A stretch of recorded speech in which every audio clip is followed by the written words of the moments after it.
बिस्मिल्लाहिर्रहमानिर्रहीम। अस्सलाम वालेकुम। कैसे हैं आप? मुझे उम्मीद है कि बिल्कुल ठीक होंगे। दुआ है कि हर नया आने वाला दिन आपके लिए न्यू खुशियाँ लेकर आए। तो प्यारे प्यारे बहन भाइयों, आज मैं भी आपके लिए एक न्यू रेसिपीस लेकर आई हूँ। आज मैं बना रही हूँ कोन पराठा रेसिपीस। बहुत सी मज़ेदार और टेस्टी रेसिपीस है। अगर घर की मलका बनना है तो एक दफ़ा ये रेसिपीस बना लें। तो प्यारे प्यारे बहन भाइयों, आइए शुरू करते हैं अपनी रेसिपीज़। लेकिन इससे पहले आप लोग मेरे चैनल्स को सब्सक्राइब कर लें और बेल का बटन भी प्रेस कर लें ताकि आपको मेरी हर न्यू वीडियो इसी तरह टाइम पे मिलती रहे। अब चलते हैं हम अपनी रेसिपीज़ की तरफ। तो इसके लिए हमें ज़रूरत है 1 कप मैदे की। 1 कप मैदा बाउल में डालें और साथ में 1 कप गंदम का आटा शामिल करें। दोनों मैदा और आटे को बराबर मकदार में डालने के बाद अच्छी तरह मिक्स कर लें। दोनों को आपस में मिक्स करने के बाद अब हम इसमें आधा चम्मच नमक शामिल करते हैं और साथ में 1 चम्मच घी शामिल करते हैं। इसके बाद हम इसको अच्छी तरह मिक्स कर लेते हैं। इसको खूब अच्छी तरह मिक्स करने के बाद अब मैं इसमें साथ साथ पानी डालती हूँ और साथ साथ इसको गूंदना शुरू करती हूँ। ज़रूरत के मुताबिक इसमें पानी डालते जाएं और साथ साथ इसको आम आटे की तरह गूंद लें। इसको 5 से 7 मिनट तक गूंदने के बाद ढाँप कर रख लें। अब चूल्हा ऑन करें और इसमें एक बर्तन रखकर 2 चम्मच साबुत ज़ीरा डालें और इसको थोड़ा सा भून लें। ज़ीरे को हल्का सा भूनने के बाद अब इसमें अजवाइन 3 से 4 चम्मच शामिल करें और दोनों को अच्छी तरह भून लें। दोनों को हल्का ब्राउन कर लें और साथ में आपसे रिक्वेस्ट है कि वीडियो को पूरा देखें ताकि आपको पूरी मालूमात हासिल हो सके। इसको भूनने के बाद अब थोड़ा सा ठंडा करने के बाद अब हम इसको पीस लेते हैं। देखें, मैंने मसाला पीस लिया है और अब इसको 1 कप में निकाल लिया है। साथ में मैं इसके 2 से 3 चम्मच घी शामिल करती हूँ और इसको मसाले और घी को अच्छी तरह मिक्स कर लेते हैं।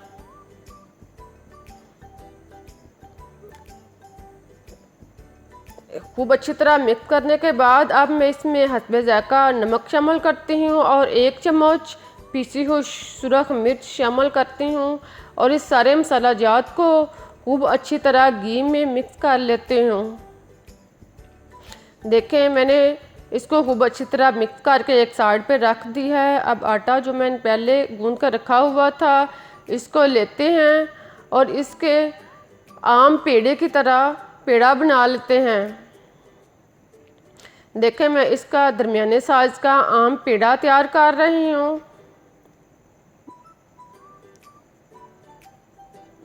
पेड़े को खूब अच्छी तरह गोल बनाने के बाद अब इसके गिर्द खुश्क आटा लगाती हूँ और इसको बेलना शुरू करती हूँ। इसको आम चपाटी की तरह बेल लें। इसके बाद इसमें 2 चम्मच मसाला जो मैंने घी में मिक्स करके रखा हुआ था इसको रोटी के ऊपर लगाने के बाद इसको चम्मच की मदद से सारी रोटी के ऊपर फैला देते हैं। सारे मसाले को रोटी के ऊपर खूब अच्छी तरह लगाने के बाद अब मैं छुरी की मदद से इसको एक साइड से काट लेती हूँ। छुरी को रोटी के दरमियान में रख कर एक साइड से काट लें और साथ में मैं इसको एक साइड से पकड़कर इसको फोल्ड करती जाती हूँ। एक साइड से पकड़कर इसको खूब अच्छी तरह फोल्ड करें और साथ में इसको फोल्ड करने के बाद ये एक कोन की शक्ल में बनता जाएगा। देखें, मैं इसको घुमा रही हूँ और ये बिल्कुल एक कोन की शक्ल में इख्तियार कर चुका है।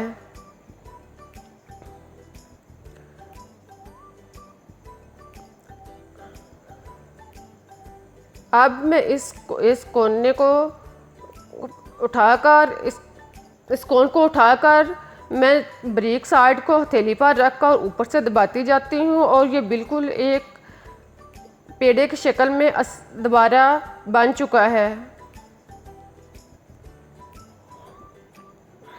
अब पेड़े के गिर्द खुश्क आटा लगाऊँ और इसको बेलना शुरू कर देती हूँ। इसको आम रोटी की तरह बेल लेती हूँ।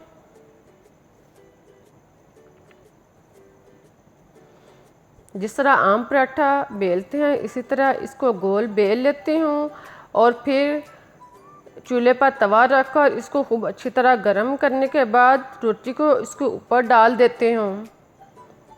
अब रोटी को 1 मिनट तक इसके ऊपर पकाती हूँ। जब ये एक साइड से थोड़ी सी पक जाए तो इसकी साइड चेंज कर देती हूँ और दूसरी साइड से भी इसको 2 से 3 मिनट तक पकाती हूँ। जब दूसरी साइड भी थोड़ी पक जाए, जिस साइड पे मसाला निकला है इस साइड पे आप घी लगाते हूँ और इसको खूब अच्छी तरह पराठे को आम पराठे की तरह पका लेती हूँ।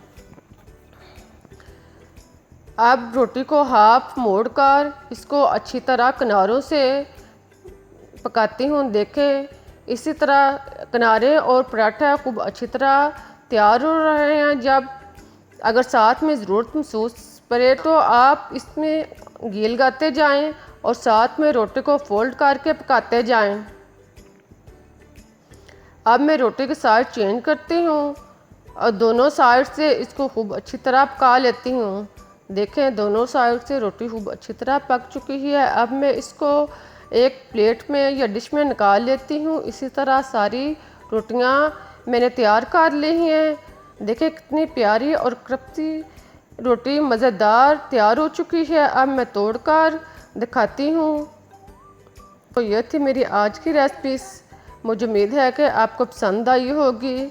अगर पसंद आई है तो इसे लाइक और शेयर ज़रूर करें। अब मुझे इजाज़त दें, फिर मिलूँगी एक न्यू रेसिपीज़ के साथ। तब तक के लिए अल्लाह हाफिज़।